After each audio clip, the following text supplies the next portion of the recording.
Then one poor widow came and threw in 2 mites, which make farthings.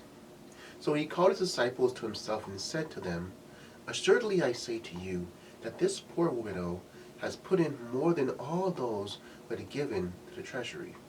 For they all put in out of their abundance, but she, out of her poverty, put in all that she had, her whole livelihood. Mark 12, verse 42 to 44.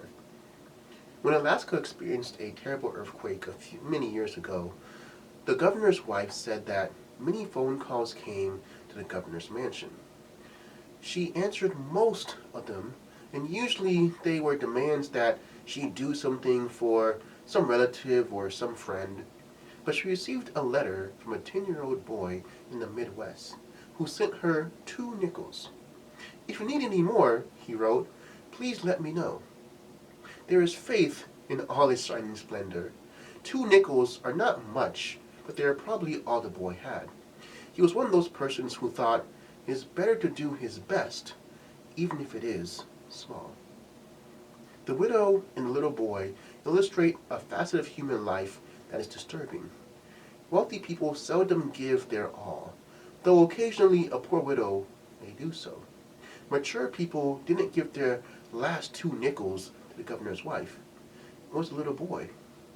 Sometimes it's not about the amount given, but the sacrificial heart behind the giving that weighs all the more.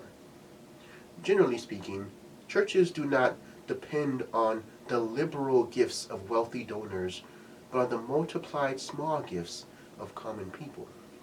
In other words, an ordinary person often seems more willing to risk something for God than does a person endowed with greater wealth and ability. Most church pastors can probably verify this observation. Sometimes we may think that we don't have enough. We may be even embarrassed because we're given so little. But though man may look at the amount given, God looks at the place from which the giving came from. Our gifts to God are not counted, they are weighed. He is more concerned about our motives, our heart, our posture towards giving, in a sacrificial act of worship driven by our love for God and His people. And as always, think on these things.